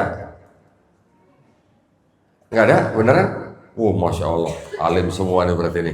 Pada hati-hati semua gitu ya, Masya Allah. Di sini kitab ini adalah kitab khusus calon pastor. Kitab ini ya, beda tebalnya dengan ini kan? Beda tebalnya nih. Kenapa yang ini tebal? Karena di dalamnya ada catatan kakinya. Tentang hampir setiap ayat itu ada catatannya. Ya, contoh. Kitab ini tidak untuk diperdagangkan, ada tulisannya. Jadi jemaat Katolik tidak akan bisa punya ini, tidak akan bisa beli ini, nggak akan ada di toko buku, gitu ya, apalagi di toko roti. Kitab ini dipersembahkan oleh Direktorat Jenderal Bimbingan Masyarakat Katolik, Departemen Agama Republik Indonesia. Ini kalau saya yang bacain pada percaya semua nih ya, berarti ya harus percaya nih, karena nggak ada yang mau bacain nih berarti nih. Ya. Di dalam kitab ini ada ayatnya, ada catatan kakinya seperti ini. Ini ayat yang di atas nih. Yang di bawah ini catatan kaki ini, kayak tafsirnya. Ayatnya dikit, tafsirnya banyak. makanya tebel gitu ya. Nah, di seluruh kitab ini ayat yang mengajarkan tentang Trinitas itu cuma satu, cuma ada satu. Ya, Trinitas itu apa? Bapak Ibu ada yang tahu Trinitas, Bu? Tahu Trinitas? Hah? Alhamdulillah nih kalau pada nggak tahu nih. Biasanya ada yang dengar gitu dari teman-teman Kristen gitu ya. Ya, Trinitas itu adalah sistem kepercayaan Kristen yang percaya bahwa Tuhan mereka Esa. Ya, mereka akan bilangnya tetap Tuhannya Esa, tapi bisa bermanifestasi dalam 3 pribadi. 3 pribadi itu siapa? Bapa, Putra, Roh Kudus. Ya, kalau Bapak Ibu nonton film atau ngelihat orang di gereja Katolik kan, kalau mau masuk gereja gimana? Gini kan? Bapa, Putra, Roh Kudus. Amin. Bapa di atas, Ibu di bawah, anak di tengah, anak di samping. Roh Kudus. Anak di bawah. Nggak ada ibunya. Ya, itu adalah Trinitas. Jadi mereka punya akidahnya begini. Bapa itu Tuhan. Putra itu Tuhan. Roh Kudus itu Tuhan, tapi bukan 3 Tuhan, tapi 1 Tuhan. Pusing nggak Pak? Hah? Pusing? Lanjut nih Pak. Bapa itu Maha Kuasa, Putra itu Maha Kuasa, Roh Kudus Maha Kuasa, tapi bukan 3 Maha Kuasa, tapi 1 Maha Kuasa. Pusing Bu? Pusing. Minum bodrek ya. Itu akidahnya orang Kristen ya. Mereka mau diapain aja akan bilang tetap Tuhannya 1, tapi 3 pribadi. Nah, di sini ayat yang mengajarkan, menyebutkan bahwa Bapa, Putra, dan Roh Kudus itu 1, itu cuma ada 1 ayat. Ayat itu adanya di 1 Yohanes pasal 5 ayat yang ke-7. Gara-gara ayat ini dulu saya keluar dari Kristen. Ya, gara-gara ayat ini. Karena saya menemukan buktinya ternyata dari kalangan Kristen sendiri. Ayatnya mengatakan sebab ada 3 yang memberi kesaksian di dalam sorga, Bapa, Firman atau Putra, dan Roh Kudus, dan ketiganya 1. Ini konsep Trinitas. Ya, tapi ada catatan kaki di bawahnya nih. Ayat ini tidak terdapat di dalam naskah-naskah Yunani yang paling tua dan tidak pula dalam terjemahan-terjemahan kuno, bahkan tidak dalam naskah-naskah paling baik dari Vulgata. Vulgata itu Bible dalam bahasa Latin di abad 4. Bagian ini kiranya aslinya sebuah catatan di pinggir halaman salah satu naskah terjemahan Latin yang kemudian disisipkan. Ada kata disisipkan ya?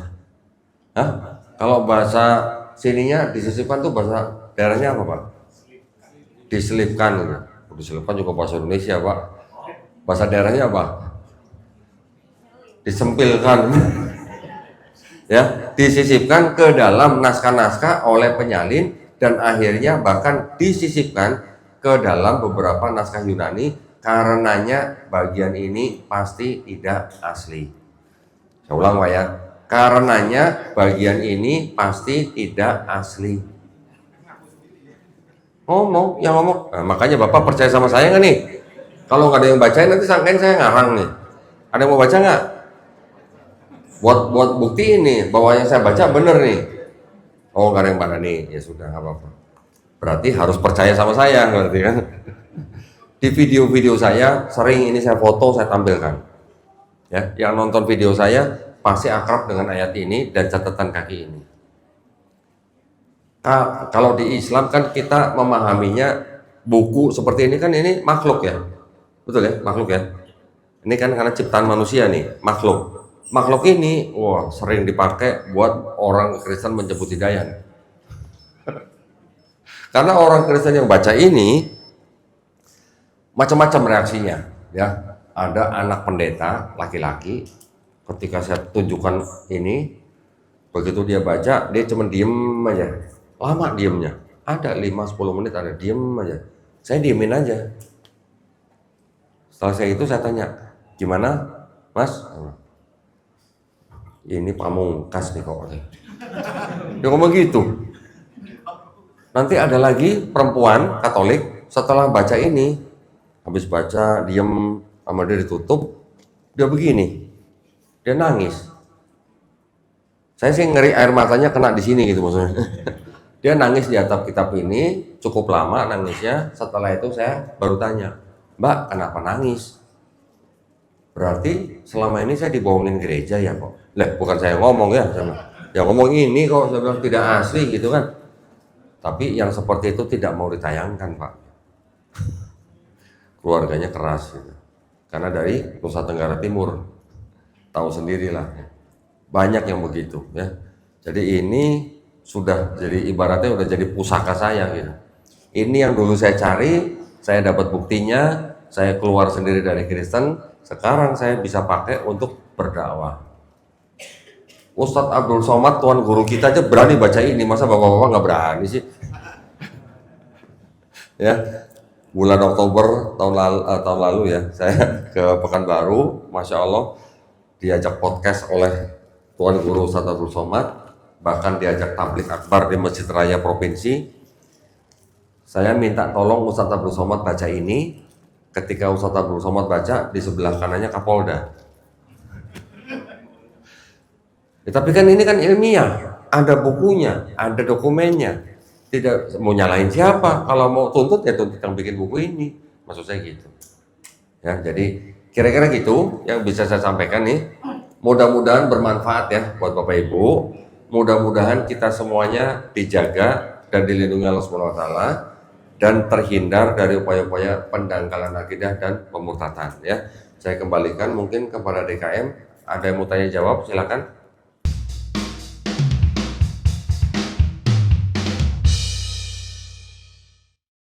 Ya, Assalamualaikum warahmatullahi wabarakatuh.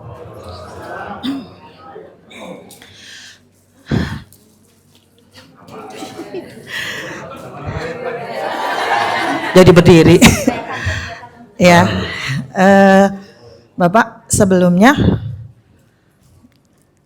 gini, saya adalah salah satu mungkin orang yang hampir sama. Tahun 2004 saya meninggalkan Katolik. Mungkin dari cerita yang tadi Bapak bilang tadi, ada satu yang mungkin mengganjal di saya sampai hari ini. Saya waktu itu masih belum berani untuk bilang dengan orang tua, dan mungkin sekarang beliau udah nggak ada. Memang bapak saya meninggal 2017, ibu saya 2022. Saya juga tidak cerita dengan suami kenapa saya mau ikut dia gitu. Pokoknya saya intinya cuma bilang saya mau menikah dan saya harus mengarungi bahtera rumah tangga dengan satu agama. Saya tidak mau dalam keluarga saya ada dua nakoda, saya bilang gitu. Terus ibu saya bilang, memang kamu mau masuk Islam? Saya bilang, kalau memang suami saya bisa, kenapa enggak? Saya bilang gitu. Dan akhirnya suami saya berani ngomong dengan ibu saya, dengan keluarga saya, dan kita akhirnya menikah dalam kondisi sudah Islam 1 bulan sebelum menikah. Dan itu pun saya menikah, saya masuk Islam tidak di rumah di Tangerang, tapi di rumah suami. Ada sedikit ganjalan untuk itu, untuk saya keluar gitu. Mungkin Bapak tadi bilang Bapak dari keluarnya karena tanda salib tadi yang 3 itu tadi ya, atas nama Bapa, Putra dan Roh Kudus. Kalau saya justru malah lebih ke pada saat setiap mau Natal atau setiap mau ada momen Paskah, kita harus mengaku dosa.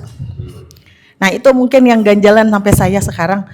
Saya tidak tahu ada di surat mana, ada di bagian mana gitu, di Injil mana gitu, yang ada tertera di sana. Saya cuma bilang, setiap mau ke sana saya selalu bilang, enggak ayo ngaku dosa, enggak mau, saya bilang gitu.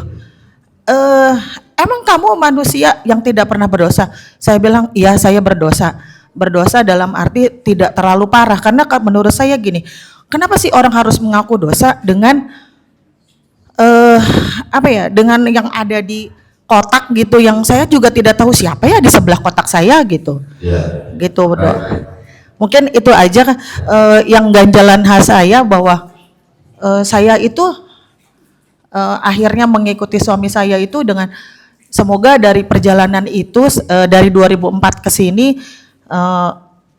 ya mungkin saya agak terseret-seret belajarnya, mungkin kalau Bapak lebih baik gitu ya dari 2014, saya justru adalah dari 2004. Saya belajar Al-Qur'an dari mulai pertama dari Iqra sampai sekarang, baru lulus kemarin Pak, saya lulus Al-Qur'an. Saking lamanya ya Pak. Gitu. Terima kasih Bapak. Wassalamualaikum warahmatullahi wabarakatuh. Baik. Berarti kalau 2004 berarti Ibu ini senior saya berarti ini. Ya, tapi gini Bu, yang tadi Ibu tanyakan itu yang disebut dengan indulgensi Bu. Ya, indulgensi itu adalah proses pengakuan dosa kepada pastor atau romo di dalam gereja Katolik, ya Bu ya. Justru karena itulah makanya diprotes sama pejabat Katolik juga namanya Martin Luther Bu. Ya, Martin Luther kira-kira di abad ke-16 membuat 95 item yang diprotes kepada gerejanya sendiri. Sehingga setelah itu dia mendirikan gereja Kristen Protestan. Ya, salah satunya adalah gara-gara itu Bu. Jadi menurut Martin Luther, pengakuan dosa itu atau pengampunan dosa itu tidak harus lewat manusia, tapi langsung antara manusia dan Tuhan, gitu Bu. Ya. Memang di dalam Katolik ada semacam bilik ya, di dalam gereja itu ada bilik. Ibu masuk dalam bilik, dipisahkan dengan tirai, nanti di sebelahnya ada pastor atau romonya gitu kan Bu. Nanti kan seperti di film-film barat itu, nanti ngomongnya apa? Forgive me Father for I have sinned gitu kan. Ya nanti yang bapaknya bilang apa? Your sin are forgiven gitu, sudah diampuni gitu. Sebenarnya itu hanya cara pandang yang berbeda aja Bu. Ya, jadi kalau di Katolik memang ada istilah yang namanya apa ya, seperti wasilah gitu Bu. Ya kalau di Islam kita istilahnya wasilah kali ya, perantara gitu lah ya. Di Katolik kan dulu Ibu juga pasti mengenal sosok Bunda Maria kan, pasti kalau orang Katolik. Kenapa Bunda Maria? Karena Bunda Maria sangat dihormati di dalam Katolik sebagai penghantar Tuhan ke bumi gitu. Jadi Tuhanmu turun ke bumi tuh harus ada yang nganterin gitu kan Bu. Bunda Maria itu kan maksudnya kan. Makanya orang Katolik sangat menghormati Bunda Maria. Makanya di mana-mana banyak dibuat apa? Gua Maria kan. Nah, cuman ini saya pernah ngobrol juga sama teman saya yang Katolik. Saya tanya, "Kamu kalau masuk Gua Maria, terus kamu berdoa di depan Maria, itu kamu berdoanya kepada siapa?" Kepada Maria kan ya. Dia ngomongnya kepada Bunda Maria, bukan kepada Tuhan gitu. Nah, kalau begitu gimana di dalam pandangan Islam? Kan udah beda jauh gitu ya. Kalau di dalam Islam, kita kan tidak boleh berdoa kepada siapapun selain Allah SWT, ya kan? Kalau ada orang mendoakan sesama muslim, boleh, itu boleh ya.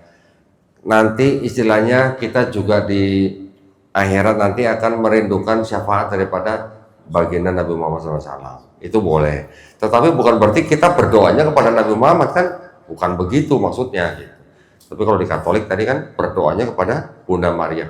Walaupun Katolik tidak menyembah Maria sebagai Tuhan, tapi kalau berdoa kepada orang yang sudah meninggal gimana? Gitu ya. Mudah-mudahan menjawab pertanyaan ya Bu ya. Ya, baik. Yang lain? Ada lagi Bapak Ibu? Assalamualaikum. Waalaikumsalam. Oh, dari ada dari. Saya termasuk beberapa kali lihat YouTube-nya Kodondi. Nah kalau boleh kayak katakan dilihat lagi ke belakang, di review dari beberapa kali debat dengan katakanlah pendeta-pendeta yang senior. Saya pernah lihat 2 pendeta siapa yang senior. Itu dalam hal apa spesifiknya yang alot gitu dengan mereka. Kemudian itu dengan siapa gitu. Atau dengan siapanya boleh enggak, tapi pengalamannya Pak. Iya. Oke. Paling alotnya itu dalam hal apa spesifiknya mungkin? Dalam hal apa? Iya. paling alotnya kan mereka punya alasan ini, kita punya alasan itu. Iya, makasih. Ini Pak. Kalau kita perhatikan yang namanya perdebatan lintas agama antara Islam dan Kristen, topik ya Pak ya, topik yang paling populer dibicarakan adalah Yesus Tuhan atau bukan, kan itu Pak, betul nggak? Saya ketika sudah mulai terjun ke bidang kristologi ini, saya tidak terlalu berminat dengan membicarakan Yesus itu Tuhan atau bukan. Kenapa? Karena menurut saya nanti pada ujung-ujungnya, walaupun sealot apapun, pada ujung-ujungnya kan lakum dinukum waliyadin Pak. Betul nggak? Ya, mereka mau menyembah manusia itu hak mereka, dilindungi negara. Kita juga tidak berhak melarang karena mereka dilindungi haknya oleh negara Pak, kan gitu. Jadi buat saya bukan tidak penting, penting Pak ya, tentang ketuhanan Yesus penting. Makanya saya dalam hal berdebat tentang ketuhanan Yesus, saya hanya bisa membuktikan bahwa di dalam kitab mereka bukti bahwa Yesus Tuhan itu tidak ada. Adanya hanya penafsiran gitu, ya. Bahkan dengan ayat-ayat di dalam kitab mereka sendiri, saya bisa membuktikan Yesusnya sendiri ngakunya nabi. Matius 13:57. Orang lain yang hidup bersama Yesus menyebut Yesusnya nabi. Matius 21:11. Saya cuma bertanya, kalau Yesus ngaku nabi, manusia yang hidup bersama Yesus nyebut Yesus nabi, kenapa kamu sekarang yang hidup zaman sekarang menyebut Yesus Tuhan? Sedangkan Yesus sendiri nggak pernah ngaku Tuhan gitu. Ya, tapi buat saya topik Yesus Tuhan atau bukan itu tidak terlalu urgent lah kalau buat saya Pak. Karena pada ujungnya lakum dinukum waliyadin. Tapi kalau saya bisa memperdebatkan keotentikan kitab mereka, itu buat saya lebih apa Pak? Lebih meyakinkan gitu buat yang menonton Pak. Maksud saya gitu ya. Jadi saya pernah Pak berdebat dengan seorang pendeta senior yang namanya Pendeta Budi Asali. Saya memang sengaja memilih beliau karena saya dulu juga menonton perdebatan beliau dengan ustadz-ustadz kita. Dan dia memang orangnya cukup tegas dan menurut saya orangnya cukup jujur gitu Pak. Ya, walaupun kelihatannya galak, itu Cina galak Pak tapi jujur gitu dia. Ketika saya berdebat dengan dia, saya sengaja pegang ini Pak. Ya, ini debat resmi nih, ada penonton nih. Saya pegang ini, saya tanya Pak Budi. Pak Budi, 1 Yohanes 5 ayat 7 itu firman Tuhan bukan Pak? Segituin Pak. Dia jawab dengan jujur, bukan. Saya pegang ini. Kalau dia bilang itu firman Tuhan, saya tinggal panggil kamera, zoom, saya bilang. Tolong di zoom. Yang nonton ribuan orang, puluhan ribu orang malah lebih parah hasilnya. Tapi dia jujur Pak, bilang bukan. Saya pegang ini, yang nonton tepuk tangan Pak. Ya kan? Ketika ada pendeta berani mengatakan ayat di dalam kitabnya ini bukan firman Tuhan, yang nonton tepuk tangan. Setelah itu saya tanya lagi, kalau begitu Pak, kitab yang Bapak pegang di meja itu kitab suci bukan? Saya gituin. Dia bilang apa? Bukan. Sudah selesai Pak, sudah cukup buat saya. Ketika ada seorang pendeta mengaku kitab yang dipegang itu bukan kitab suci, apalagi yang mau kita perdebatkan? Yang nonton tepuk tangan tambah kenceng Pak. Nah, gara-gara atau melalui debat-debat seperti itu Pak, itu yang menurut saya itu lebih efektif menjaring orang yang sedang mencari. Gitu Pak. Ya. Banyak orang-orang yang sudah menghubungi saya atau saya mendapatkan laporan dari orang, ada orang ini masuk Islam karena nonton video debat saya. Ya. Ada juga nanti kitab yang tadi saya tunjukkan ke Bapak yang ini. Yang Septuaginta. Ada anak muda Pak masuk Islam gara-gara nonton video debat saya ketika saya pegang-pegang ini. Orang Kristen juga nggak tahu ini gitu loh Pak. Ketika saya jelaskan kitabnya orang Kristen separuhnya tuh dari sini, diambil dari sini, terus yang dirubah ini, saya tunjukin Pak. Saya tunjukin ke mereka apa yang dirubah di sini. Gitu. Ketika saya bisa buktikan apa yang dirubah dan pendeta nggak bisa jawab, ya Pak ya, itu yang paling efektif buat saya.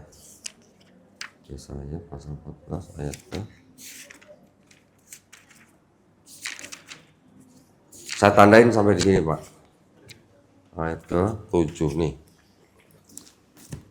Sampai saya tandain begini, ini ada satu kata yang sangat-sangat krusial.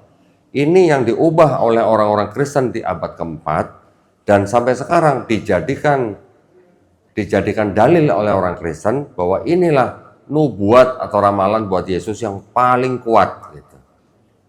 Ketika saya bisa tunjukkan ini, saya tanya kenapa yang kata bahasa Ibrani-nya ini diterjemahkan dengan kata ini, tapi di ayat lain kata Ibrani yang sama diterjemahkan dengan kata yang lain. Kenapa hanya di ayat ini diterjemahkan dengan ayat ini?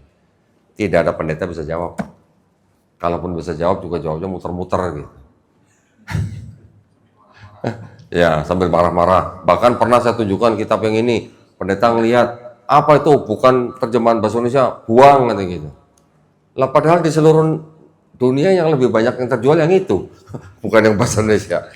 Gitu Pak, ya. Jadi kalau menurut saya bukan tidak penting membicarakan teologi, itu penting. Bahkan di Quran juga sering mengkritik Pak, mengkritik kitabnya orang Nasrani bahwa orang yang menyebutkan Allah adalah Isa putra Maryam itu kafir. Orang yang menyebutkan Allah adalah salah satu dari tiga itu kafir.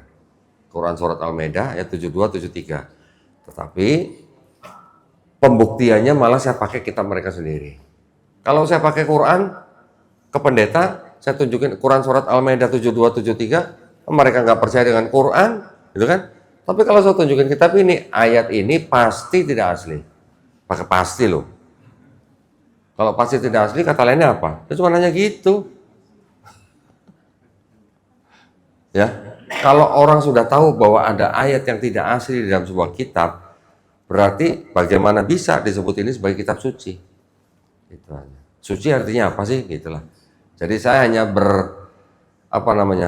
mengajak orang jujur kepada diri sendiri, gitu aja Pak. Gitu ya Pak ya. Mudah-mudahan menjawab pertanyaan Pak. Ada yang lain? Silakan. Assalamualaikum warahmatullahi wabarakatuh, Ustaz.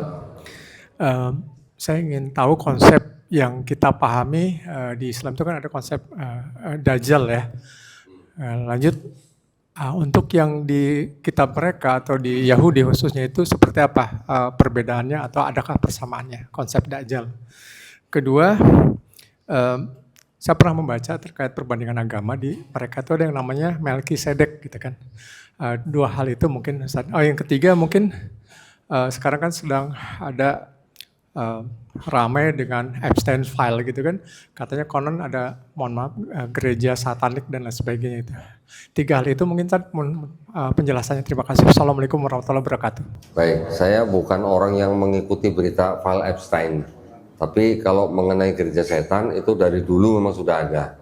Ya, bahkan di Indonesia pun ada. Bahkan kalau Mas tahu komedian Mongol itu dulu juga anggota gereja setan. Ya. Kalau yang kedua tadi apa? Melkisedek. Melkisedek itu adanya di kitab Perjanjian Baru di surat Ibrani pasal 7 ayat 3. Kalimatnya begini. Dia tidak bersilsilah. Dia tidak berayah. Dia tidak beribu. Harinya tidak berawal, hidupnya tidak berkesudahan. Kalau kita bayangkan, itu spesifikasi atau kualifikasi apa itu berarti? Kira-kira. Udah nggak ada bedanya sama Tuhan kan kalau begitu kan. Hidupnya tidak berawal, harinya tidak berkesudahan, tidak punya ayah, tidak punya ibu. Nah, saya sering pakai ayat itu untuk menjawab atau membantah klaim orang Kristen bahwa Yesus itu Tuhan karena dia disebut Alfa dan Omega di Wahyu, ya. Sering disebut Yesus kan Alfa dan Omega, makanya dia Tuhan. Kalau Yesus Alfa dan Omega itu Tuhan, hebatan mana sama Melkisedek? Melkisedek gak punya ayah, gak punya ibu. Yesus masih punya ibu. Melkisedek hidupnya gak berawal, harinya gak berawal. Yesus masih punya awal, lahir dari Maria. Berarti hebatan mana? Yesus pernah mati, Melkisedek gak pernah mati. Gitu, ya. Melkisedek itu yang dianggap sebagai imam Raja Salem. Bahkan ini sih mungkin cocokologi ya, tapi saya juga tidak terlalu mengikuti. Yang sosok Melkisedek itu di Islam mungkin dikaitkan dengan Nabi Khidir alaihissalam, gitu ya. Itu tentang Melkisedek. Yang pertama tadi tentang apa? Dajjal. Di kitabnya Yahudi tidak ada konsep Dajjal. yang ada konsep yang akan datang itu disebut dengan Mesias, ya, Mesias. Mesias bahasa Arabnya apa? Al-Masih. Nah, ya. Orang Islam aja yang menyangkut atau kadang-kadang menghubungkan Mesiasnya Yahudi dengan sosok Dajjal. Tapi kalau di Yahudi, ini saya berusaha sejujur mungkin, se-fair mungkin gitu ya, karena ini adalah kitab orang. Di Yahudi ada konsep mereka sedang menunggu sosok Mesias, yaitu manusia, ya, bukan Tuhan yang jadi manusia nih. Kristen klaim Yesus itulah Mesias yang dijanjikan. Tapi buat Yahudi sudah pasti bukan. Kalau bilang Yesus Tuhan jadi manusia sudah memenuhi syarat pertama. Gitu. Yahudi bilang Mesias itu manusia, bukan Tuhan jadi manusia. Gitu. Ya. Yang kedua, Mesias ini yang akan datang ini dia nanti akan jadi raja bangsa Israel dan dia harus keturunan dari Daud melalui anaknya Salomo. Di Kristen Yesus disebut anak Daud. Dianggap keturunan Daud, tapi ibunya Maria kalau dianggap keturunan Daud bukan dari Salomo, tapi dari anak Daud yang lain bernama Nathan di Lukas pasal 3. Kalau mau dihubungkan ke Daud melalui ayahnya Yusuf, Yusuf bukan ayah biologisnya Yesus. Jadi kalau buat orang Yahudi itu ditolak. Kalau anak adopsi, mohon maaf bro, nggak bisa disebut suku Daud. Yang mau dianggap orang Yahudi bisa dilihat dari darah ibunya. Tapi kalau mau diakui suku apa, harus dari darah ayahnya. Ada ayatnya, Bilangan pasal 1 ayat 18. Yang ketiga, Mesias yang akan datang itu, nanti dia akan datang ketika di seluruh dunia sudah tidak ada orang mengangkat senjata. Artinya sudah tidak ada perang gitu. Kalau Yesus disebut Mesias yang akan datang, tapi zaman Yesus lahir sampai sekarang pun masih ada perang kan? Berarti tidak memenuhi syarat yang ini. Syarat yang keempat, Mesias yang akan datang itu nanti dia akan datang kalau di seluruh dunia semua manusia sudah mengenal Hasem, sudah mengenal Tuhan Yang Maha Esa. Zaman sekarang masih ada nggak orang yang nggak kenal dengan Tuhan Yang Maha Esa? Masih ada kan? Suku-suku pedalaman misalnya gitu. Berarti Yesus bukan Mesias yang dijanjikan ini. Berikutnya, Mesias yang akan datang itu nanti akan ditahbiskan oleh Nabi Elia. Jadi Elia itu nanti akan turun dulu sebelum Mesias itu datang. Mesias itu datang nanti menjadi raja bangsa Israel, ditahbiskan oleh Nabi Elia. Dan terakhir, orang Yahudi taunya Mesias yang akan datang itu namanya Daud, bukan Yesus. Ya, ini konsepnya Yahudi ini. Konsepnya Kristen, Mesias yang akan datang sudah datang, yaitu Yesus. Tadi ada satu lagi nih. Di dalam Yahudi itu tidak ada konsep Mesias itu yang akan datang tuh nanti datang menyelesaikan misi, pergi, datang lagi, itu nggak ada. Kalau Kristen kan Yesus dianggap Mesias, sudah datang, sudah mati di atas kayu salib, sudah bangkit, sudah diangkat, nanti mau datang lagi. Kan gitu, datang yang 2 kali nih. Kita Islam juga percaya, banyak atau mayoritas yang percaya bahwa Nabi Isa alaihissalam nanti akan datang lagi, itu kan. Tapi datangnya bukan sebagai Nabi yang baru, tapi sebagai umat Nabi Muhammad SAW, itu kan. Konsepnya ini yang berbeda dengan Kristen. Kalau di Kristen, Yesus nanti akan datang lagi sebagai hakim yang adil dan sebagai Tuhan. Kalau di Islam, kita percaya Nabi Isa alaihissalam nanti akan datang lagi. Dia nanti akan membunuh Dajjal, mematahkan salib, membunuh babi, dan juga menghilangkan jizyah. Kalau membunuh Dajjal, menghilangkan jizyah ini boleh dikatakan harfiah gitu lah, atau literal. Tapi kalau yang mematahkan salib dan membunuh babi, ini jadi pertanyaan bagi orang Kristen. Kayak orang nggak ada kerjaan, bunuh-bunuh babi gitu misalnya. Tapi salib dan babi ini urusannya sama siapa? Sama Kristen kan? Karena Kristen yang sekarang mayoritas makan babi dan mereka menggunakan simbol salib. Tafsir ulama ada yang mengatakan mematahkan salib dan membunuh babi itu bukan satu-satu mendatangin gereja mati saja, enggak. Bisa sekali ucapan bisa terjadi semua gitu. Itu tafsir ulama. Jadi perbedaannya itu antara Yahudi, Kristen dan Islam. Di Islam ada sosok Dajjal, juga nanti ada sosok Imam Mahdi. Di Yahudi sosoknya disebut Mesias. Di Kristen selain Yesus yang akan datang lagi itu nanti juga ada sosok yang namanya Antikristus. Nah, Antikristus ini kadang juga dikaitkan dengan sosok Dajjal di Islam. Orang Kristen bilang Antikristus itu adalah Islam gitu. Orang Kristen yang ngomong Antikristus adalah Islam. Padahal kata Kristus itu apa? Al-Masih. Kita menyebut Nabi Isa dengan sebutan Isa Al-Masih. Bagaimana mau Antikristus? Tapi maksudnya orang Kristen Antikristus adalah yang tidak mengaku Yesus sebagai Tuhan. Gitu. Itu perbedaannya. Orang Kristen juga bilang Nabi Muhammad itu Nabi palsu. Gitu.